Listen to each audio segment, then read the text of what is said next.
Hello everybody and welcome to Facing Your Fear Friday. Today I'm going to be a little bit vulnerable and just come out and tell you guys about one of my major limiting beliefs, because it's a limiting belief I still have, I still struggle with, and I am a firm believer that by bringing things out into the light, you begin the process of alchemizing, transmuting, and therefore changing those things. So I'm going to tell you about one of my limiting beliefs because that's the act of me facing my fear. Here's my limiting belief. I don't measure up. That's just one of them. I have piles. We all do. We have loads. I'm also a professional people pleaser and learning how to get behind and underneath that. But for today, we'll stick with just that.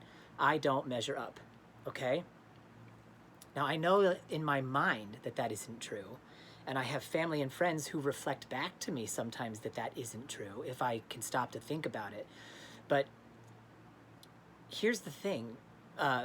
Limiting beliefs, until you become consciously aware of them, like I know this one about myself, I don't measure up. That's a limiting belief I have. With my awareness of it, that puts me 90% of the way towards transformation, towards the alchemy needed to release that belief.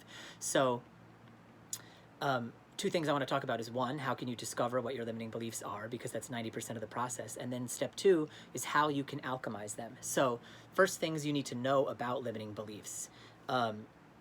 Characteristic number one, limiting beliefs are vague, and that's a telltale sign. For example, if you think the thought, I can't jump 10 feet high, that's very specific and very likely true. If you think the thought, I can't jump for shit, that's vague and very likely untrue, you know? So, I mean, if you're in a wheelchair, then that's a different story, and then it's not a false belief, it's just the facts of your life, and you can figure out ways to overcome those different fears. But anyway, limiting beliefs are vague, and truth is very specific, or sort of helpful impetuses from your higher self are very specific.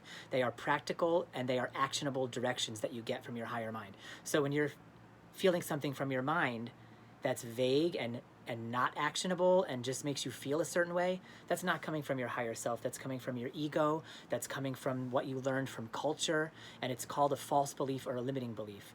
So that's the major characteristic of a limiting belief. Characteristic number two is the negative result in your feeling state. Any impetus from your higher mind, from your higher self, from all that is, from source energy, whatever you want to call it, it comes in an envelope of love always. Always. Even if your higher self is saying to you, like, put down that donut, it is not saying it like, put down the donut. That's your ego telling you that. Your higher self is always coming at you with love. So characteristic one, it's vague. Characteristic two, it makes you feel like crap. When those two things are happening, you have a vague reason to feel bad, you know you're suffering from a limiting belief. If you're going to feel a negative way, it better be about something very specific so that you can fix it and practically have agency over it. If you're letting a vague thing affect your state of being, then you have started to believe a false belief. So, my false belief, I don't measure up. What can I do about that? Well, the first thing there are 3 steps. It's a 3-step process in order to hack your life story. So the first thing to do is to realize that there is a story you're telling yourself behind the limiting belief. And so you can ask yourself the question, what is the theme of the story that I must be telling myself in order to believe this belief that I don't measure up, or whatever the belief is for you? And so for me, the theme of the story has to be that the story is about failure and the story is about screwing up, right? That's the thing. So once you've identified the theme, that's step one. Step two is to list all of the opposites.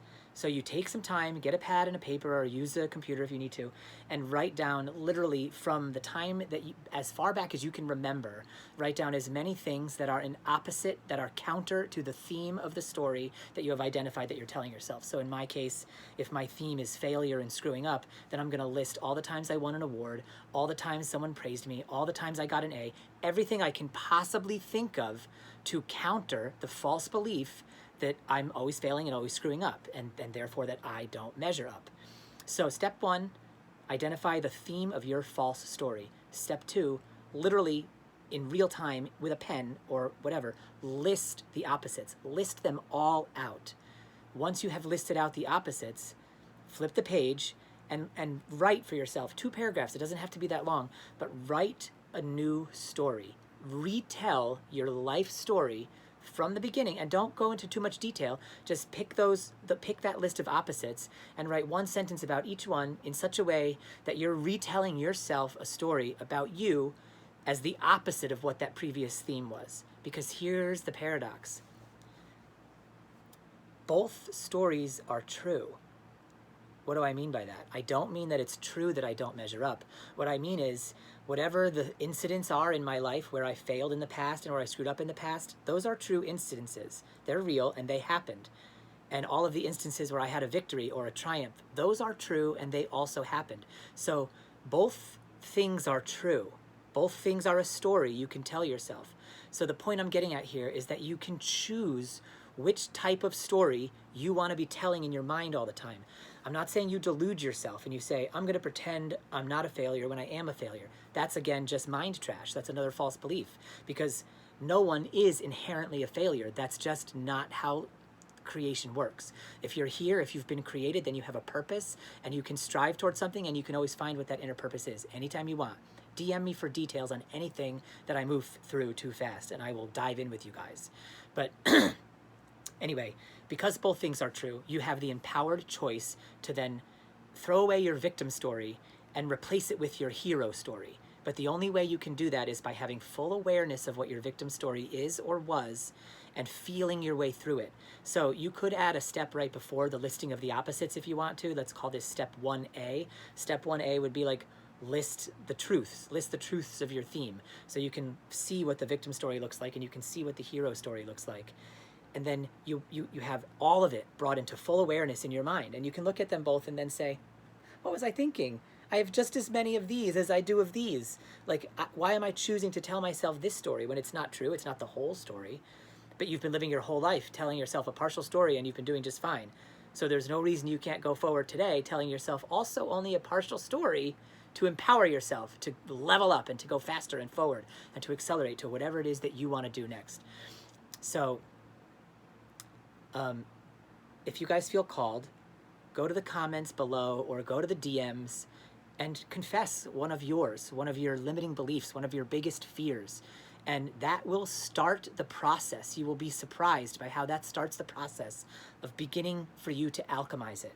If you're not aware of any of your false beliefs yet, then just write that in the comments. Say, I don't know what my false beliefs are. And I'll get in there with you and we can help reverse engineer it until you have understood them. Because when you understand your false beliefs, you can get free of them. Okay? So go to the comments, be brave, go to my DMs, be brave, and write out one of your biggest fears or your biggest limiting beliefs. And if you want me to reply, I will. If you don't want me to reply, just say so, and it'll just be there as a way for you to start this process, to open yourself up to the fact that it's okay to bring things into the light that you were once previously scared of. In fact, when you do, you're going to find that that fear was the actual problem, and that bringing the things into the light is the solution. Okay? Thanks for watching Face Your Fear Friday. I love you guys. Oh, and I do measure up.